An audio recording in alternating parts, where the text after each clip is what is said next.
On October 13th, 1972, a chartered flight headed from Uruguay to Chile met with a shocking fate in the perilous Andes Mountains. That's incredible. What happened exactly? The inexperienced co-pilot, Lieutenant Colonel Dante Héctor Lagurara, mistook their position and made critical errors in altitude and navigation while flying through treacherous conditions. In those mountainous terrains, even the slightest mistake can lead to disaster. It's a perfect example of how crucial situational awareness is. So the plane crashed? Yes, it struck a mountain ridge, shearing off the wings and tail before sliding down a glacier. And the people on board? Out of 45 passengers and crew, many faced unimaginable hardships in the aftermath, including having to resort to cannibalism for survival. Cannibalism? They had to eat the flesh of those who died? Yes, they had no choice. It was a fight for survival under extreme conditions. Incredibly, 2 survivors embarked on a daunting trek through the mountains to find help, one of many gripping elements of this story. How did this flight even come to be? A group of amateur rugby players from Uruguay, the Old Christians Club, was heading to a match in Santiago. They chartered a Fairchild FH-227D for the trip. The aircraft, under the experienced command of Colonel Julio Cesar Ferradas, had quite a mix of passengers, mostly rugby players, but also friends and family.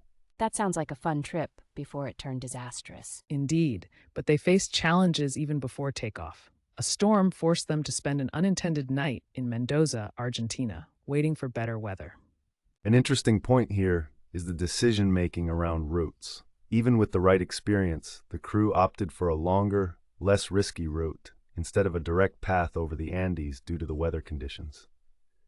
So what happened next? Did they finally take off? They did take off, but meteorological conditions over the Andes were still poor when they flew south towards the Malargüe radio beacon. Did they ever consider aborting the flight? They were adamant about continuing, underestimating the treachery of the mountains.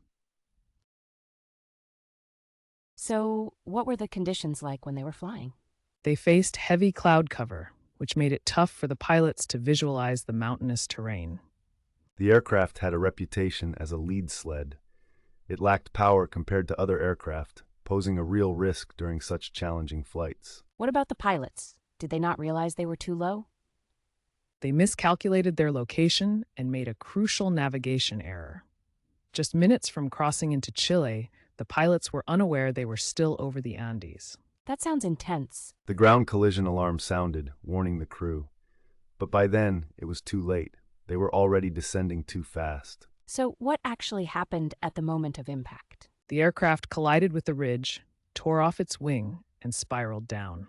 The crash site was remote and at a staggering elevation, which complicated search and rescue efforts. Despite several flyovers from search aircraft, their fuselage was practically camouflaged against the snow. This resulted in a tragic 8-day search failure before efforts were called off.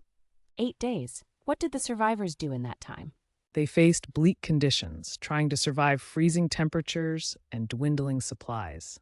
The tale of their survival is both harrowing and heroic, a testament to human resilience. And even more astounding was the decision made by Nando Parrado and Roberto Canessa to seek help on foot, against all odds. So, how did they even manage to scale the mountains? They crafted makeshift gear from the wreckage and climbed 839 meters up steep slopes, ultimately trekking nearly 54 kilometers.